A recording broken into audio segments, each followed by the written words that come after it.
ዛሬ ዓመታዊ በዓላቸው የሚከበርላቸው ቅዱሳን አሉ። እነዚህም ቅዱስ ቶማስ ሐዋርያ ጋኔን ያደረባትን ሴት ፈውሶ አሕዛብን ያሳመነበት፣ ቅዱስ አባ ባጥል ትሩፈ ምግባር በአንድ ወቅት ከእስክንድርያ ዝሙትን ለማጥፋት የተጋደሉ ጻድቅና አረጋዊ አባት፣ ቅዱስ ሲኖዳ ወይም ሲኖዳ ሰማዕትና ቅዱስ ቄርሎስ ሊቀ ጳጳሳት በዛሬው ዕለት ይታሰባሉ። ከነዚህ ቅዱሳን መካከል አንዱ ስለሆነው ስለ ቶማስ አንዱን ታሪክ አንስተን እንነጋገር። እንግዲህ ከ12ቱ ቅዱሳን ሐዋርያት አንዱ የሆነው ቅዱስ ቶማስ ብዙ መከራን በማሳለፉና የጌታችንን ጎን በመዳሰሱ ይታወቃል። የቀደመ ስሙ ዲዲሞስ ሲሆን ጌታችን ቶማስ ብሎ ሰይሞታል። በእስራኤል ተወልዶ በዚያውም በሥርዓተ ኦሪት አድጎ ገና በወጣትነቱ የሰዱቃውያንን ማህበር ተቀላቅሏል። ሰዱቃውያን ሰው ከሞተ በኋላ አይነሳም የሚሉ ናቸው። መድኃኒታችን ኢየሱስ ክርስቶስ ማስተማር ሲጀምር ግን ቅዱስ ቶማስ ከነበረበት ማህበር ወጥቶ ጌታችንን ተከተለ። ጌታችንም ከ12ቱ ሐዋርያት አንዱ ይሆን ዘንድ ሾመው። ቅዱስ ቶማስ ጌታ አልዓዛርን ለማስነሳት በሄደ ጊዜ ሌሎች ሐዋርያት ጌታን አይሁድ ይገሉሃል ቅር ሲሉት እርሱ ግን እንሄድና አብረን እንሙት ሲል ፍቅሩን አሳይቷል። ጌታችን ትንሣኤውን ለደቀ መዛሙርቱ በገለጠ ጊዜ ያልነበረው ቶማስ ካላየው አላምንም አለ። ምክንያቱም ሊቃውንት ሲያስተምሩ ለጌታችን ከነበረው ፍቅር የተነሳ እውነት አልመስል ቢለውና ሌሎቹ ሐዋርያት ትንሣኤውን አየን እያሉ ሲያስተምሩ እኔ ግን ሰማው ብዬ ማስተማሪ ነው ብሎ በማሰቡ ነው ይላሉ። ጌታ ቢገስጸው ጌታዬና አምላኬ ብሎ ፍጹም ሃይማኖቱን ገልጿል። ለፍጻሜው ግን የጌታችንን ጎን መለኮትን ይዳስስ ዘንድ ባለቤቱ እንዳደለው ያጠይቃል። መለኮትን የዳሰሰች ይህች ቅድስት እጁም ዛሬም ድረስ ሕያው ናት። ቅዱሱ ሐዋርያ ልክ እንደ ቅዱስ ጳውሎስ አንዳንዴ በፈሊጥ ሌላ ጊዜም በመከራ ለወንጌልና ለቤተ ክርስቲያን ተጋድሏል።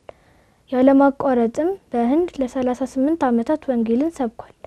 በመጨረሻም በ72 ዓመተ ምህረት በሰማዕትነት አልፏል። እሺ እንግዲህ አሁን ወደ ቀጣዩ ዝግጅታችን እናልፍና የቀጣዩ ዝግጅታችን የሚሆነው የኔ ውሎ ነው። ተከታትለን እንመለስ።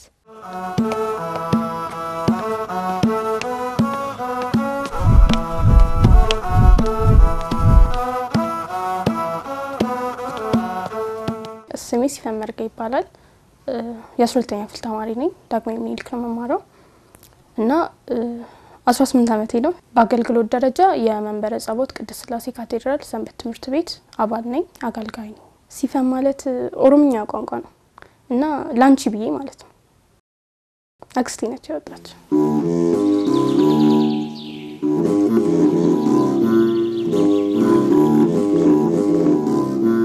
የቀን ውሎዬ ያው ከሰኞ እስከ ዓርብ ባሉት ውስጥ ትምህርት ቤት ነኝ እና ጧት እነሳለሁኝ። ጧት ከተነሳው በኋላ እቤት የሚሰሩትን ስራዎች ሰራርቼ ወደ ትምህርት ቤት እሄዳለሁ። ከዛ ትምህርት ቤቴ ውዬ መጥቼ 9 ሰዓት ላይ ነው የምመለሰው። 9 ሰዓት ላይ ተመልሼ ያው ትንሽ አርፌ ወደ ትሬኒንግ እሄዳለሁ። ከትሬኒንግ ስመለስ 12 ሰዓት ምናምን ይሆናል። ከዛ መጥቼ ያው ትንሽ አርፌ ትምህርቱን መዘንጋት ስለሌለብኝ ወደ ትምህርቴ እገባለሁኝ፣ አጠናለሁ፣ እዛ እተኛለሁ። ከሰኞ እስከ ዓርብ ያሉት ውስጥ በቃ ይሄኛውን ነገር ነው ማከናወነው። ከትምህርት ቤት ከመጣሁ በኋላ ትሬኒንግም ስላለኝ ይከብደኛል ቀጥታ ወደ እንትን መግባት እና ምናልባት ከ4 ሰዓት በኋላ ያለው ትንሽ አርፌ ምናምን ነገር ስለሚሆን እሱ ሰዓት ላይ አጠናለሁ። ከ4 ሰዓት እስከ 6 ሰዓት ምናምን ጥሩ ነው ብዬ አስባለሁ ለኔ።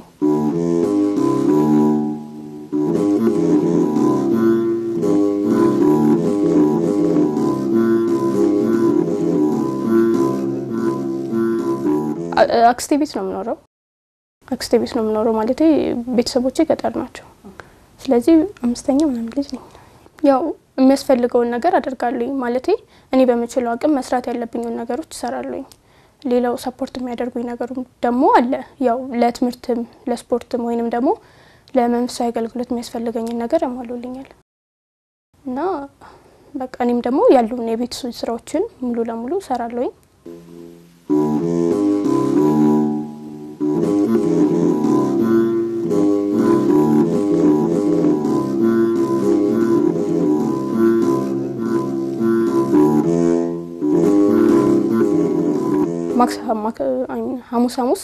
ሐሙስ ደግሞ ወደ ሰንበትም ማለቴ ወደ ቤተክርስቲያኑ መሄድ ስላለብኝ ሐሙስ መዝሙር ጥናት ሄዳለሁ። ከዛ ቅዳሜና እሁድን ደግሞ ያው አብዛኛውን በመንፈሳዊ አገልግሎት ነው ማሳልፈው። ማለት ያው ሰንበት ሄዳለሁ፣ እሱም አንድ አገልግሎት ስለሆነ ሰንበት ሄዳለሁ። ከ7 ሰዓት እስከ 11 ሰዓት ሰንበት ውላለሁ ማለት ነው። እሁድ ደግሞ ቅዳሴ ጠዋት ቅዳሴ እንሄዳለን ከዛ ስንመለስ ያው ትንሽ አርፈን የሚሰሩትን ነገሮች ሰራርቼ ድጋሚ 7 ሰዓት ላይ ሲሆን ደግሞ ወደ ሰንበት እንመለሳለን ቅዳሜ ለኔ በጣም አስቸጋሪ ቀን ነው ትምርት ማለ ስፖርት ማለ ሰንበት ማለና በቃ ምንም ነው ረፍት የሌለኝ ራሴን እንትን ለማድረግ ራሱ በቃ አልችልም ይሄን ነክል መጻፍ አላነብ ማለቴ ያው መንፈሳዊ ማለማዊም ይሄን ነክል አይደለም ብቻ እንደም ትንሽ ወደ የዓለማየሁ ዋሳሸቲ ዶክተር የሱን መጻፍ ትንሽ ማለቴ መርበብት ዝጓራ ምናምን ነገር እነሱን ደስ ይሉኛል ትንሽ ማንበብ እሱን ያው ጀምሬ ማአቁማለኝ እንጂ ይነክል አልዘልቀበትም እና ይሄ ብዙ ጊዜ ስለሌለኝ ይመስለኛል ማላነብበት ምክንያት ትንሽ ጊዜ ማጣት አለ 3 ነገር ስለሆነ ሁሉንም ነገር እንት ለማስኬድ ትንሽ ጊዜ ያጥራል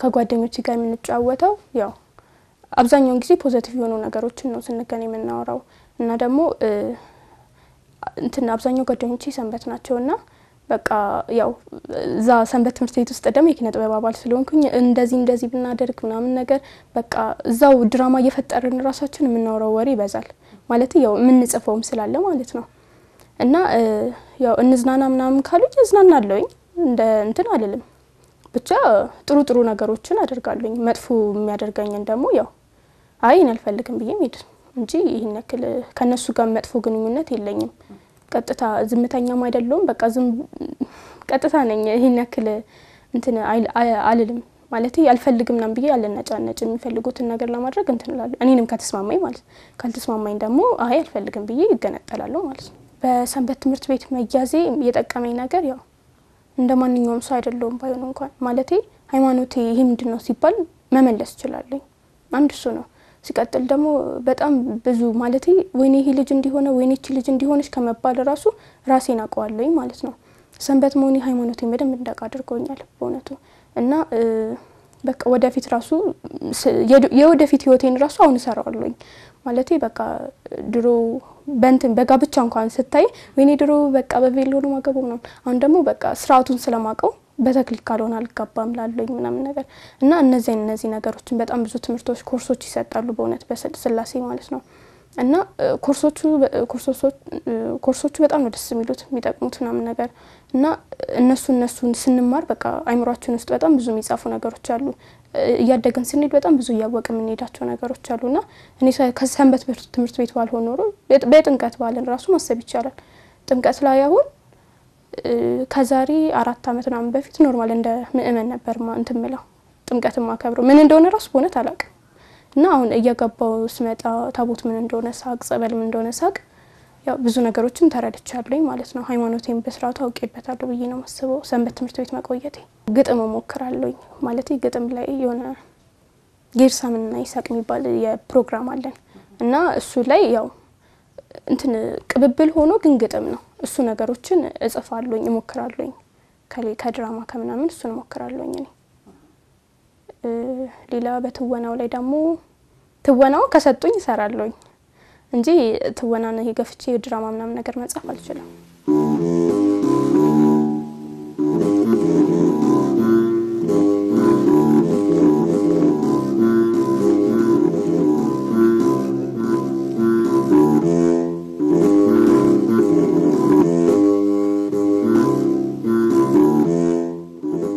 ለማንኛውም ደግ እንኳን ሰላም ገባሽ ተገበያ ሊሄድ አጉል ሰዓት መጣሽ ጌርሳ እኔማ እንዲው በዚሁ ሰልፍ ጉዱል ልነግርሽ መንጣቴ ነው ስከንፍ ይሳቅ ደግሞ የምን ጉድ ነው አንቺ ሳልቀብሽ ድሮስ ምን ታደርጊ የኔን ሞኛ አግኝተሽ በሰንበት ትምህርት ቤታችን በኪነ ጥበብ ክፍል አባላት ብቻ የሚጻፍ በለጡና ካስቼ የሚባል ሲትኮም ድራማ አለን እና ያው እሱ ተከታታይ ነው ማለት ሰዎቹ ገጸ ባህሪያቸው አንድ አይነት ሆኖ ሁሉ ጊዜ በተለያየ ርዕስ ነው የሚመጣው እና አብዛኛው ጊዜ ድራማ ሲሰራ ካየሽ እንትን ምንድነው በጣም ብዙ ጊዜ ወደ መንፈሳዊነት አድልቶ ሰውን አሰልቺ ያደርጋል ማለት አሰልቺ መንፈሳዊ ነገር አያሰለችም ግን ደግሞ ሰው በቃ በደንብ በስርዓቱ ተቀባይነት ኖሮ ታያይም ማለት ነው አዎ እና አሁን ይሄኛው ፕሮግራም ግን እንዴት ነው ዓለማዊ ነገርን በስርዓቱ አሳይቶ ቀጥታ ወደ መንፈሳዊ ህይወታችን እንድንመለስ የሚያደርግ ነው ማለት ነው እና ይሄኛው ልክ እንትኑ ከድራማው ተሰርቶ ካለቀ በኋላ መጨረሻ ላይ ምክር የሚባል አለ የበለጡና የካሰች ተብሎ ርዕሱ እንደተሰራውላ በለጡና ካሰች ምክር ተብሎ ይቀጥላል ማለት ነው እና ሙሉ በሙሉ ድራማው ዓለማዊነቱ በጣም ያዘነብላል ግን ደግሞ ባለማዊነቱ ውስጥ ሆነን ወደ መንፈሳዊነት እንድንመለስ የሚያደርጉ በቃ እንዴት ነው አለስልሶ የሚገባ ነገር አለ አይደል እንደሱ አይነት ነገር ነውና መጨረሻ ላይ የሚሰጡት ምክሮች ጥቅሶች ምናምን ነገር በጣም እኛን ህይወታችንን ይለውጡታል ማለት ነው እና እንደውም ከድራማው ይልቅ ምክሩ በጣም በቃ በጣም እንትን አለው እንዴት ነው የሚባለው ተሰሚነት አለው እና ያው ደግሞ እንትኖቹ የሚጻፉትም በራሳችን ስለሆነ ራሳችን ዓለማዊ ውስጥ ስለሆነ ሰው የሚረዳውን ነገር በቀላሉ ማግኘት እንችላለን ስለዚህ ህፃናትም ታዳጊዎችም ስላሉ እነሱንም ያማከለ ነገር እንሰራለን ማለት ነው በለጡና ካሰች ላይ እኔ የምሳተፈው ስሜ እዛ ላይ ማዘንጊያሽ ነው እና ደግሞ ማነበረች የሺ የሚያቤት ሰራተኛ አጋዥ ነኝ እዛ ላይ ሆኜ የምሰራው ማለት ነው ወደ ሌላው ፕሮግራማችን ስንሄድ ደግሞ ኢሳቅና ጌርሳም ይባላል አብዛኛውን ጊዜ ይጽፋሉ እሱን እና ኢሳቅና ጌርሳም ላይ ሁለት የከተማና የገጠር ሰዎች ወይንም ማለት ሁለቱም የገጠር ሆኖ ግን አንዷ ትንሽ ከተማ ቀመስ ሲሆነች ነች እና አንዷ ተጠብቃታ ኢሳቅ እዛ ተጠብቃታለች ጌርሳም ደግሞ አዲስ አበባ መጣ ወይንም ደግሞ ከተማ መጣ ያየችውን ነገር ታዝባ ተነግራታለች እንደዚህ ናቸው ክርስቲያኖች እንዲ ሆነዋል ጉዳል ሰማሽ ያለች በእንትን በግጥማዊ በሆነ መልኩ ትነግራታለች እሷም ደግሞ የከተማ ሰውማ እንዲያረግም እያለች እሷ እውነት የከተማ ሰው ያረጋል እያለች እንትን ትላታለች ማለት ነው በቃ ታማኝነት ምናምን ነገር የሞላው ይመስለኝ ነበር እያለች ትነግራታለች ለሷ እና ትዝብት ነው ከተማ እንዲሆነው እንዲሆናል ኦርቶዶክሶች እንደሚያረጉ አይመስለኝም ነበር እያለች ትነግራታለች እና እሱ ነገር ደግሞ መጨረሻ ላይ እሱም ተስማምተው እንዲማድረግ እንደሌለባቸው ገጠር ያለችው አትመክርና ይዘጋል ማለት ነው መድረኩ እና በጣም ተሰሚነት ካላቸው የፕሮግራማችን እንትኖች መካከል በለጡና ካሰች በጣም ትልቅ ቦታ አለው ኢሳቅና ጌርሳምም እንደዛው ሌላም ፕሮግራሞች አሉ ቬኒሲያ ደብዳቤ በጣም ብዙ አሉ ከሌላ ሰንበት ትምህርት ቤት ሚላየን እንደም ብዙ ፕሮግራሞች አሉ በራሳችን አብዛኛውን ጊዜ በራሳችን ነው የሚፈጠሩት እንደዚህ ግጥም መነባነብ ምናምን ነገር አብዛኛው ሰንበት ትምህርት ቤት አለ ግን ራሳችን ክሬት የምናደርጋቸው ነገሮች ደግሞ ይበዛሉ ብዬ ነው ማስበው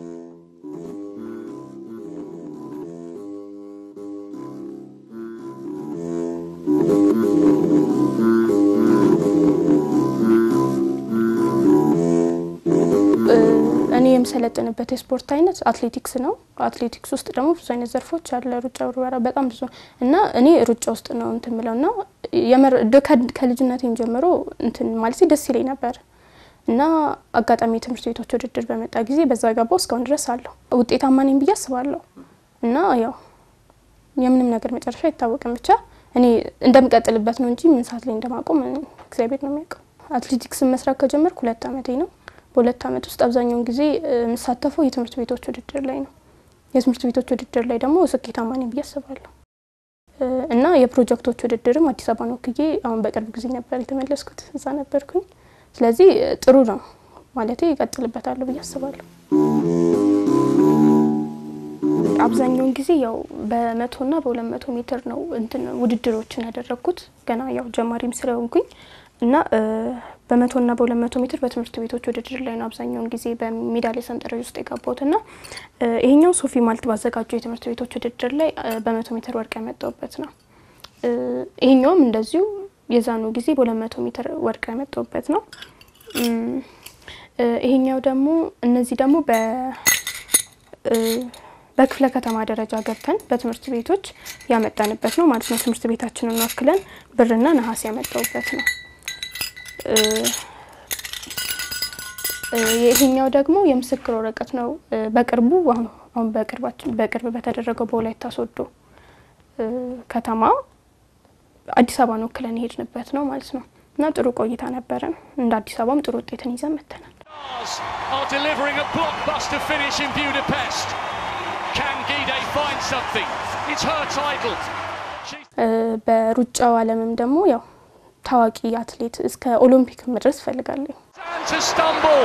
It's an Ethiopian 1-2-3. She manages to smile. Gide goes back across.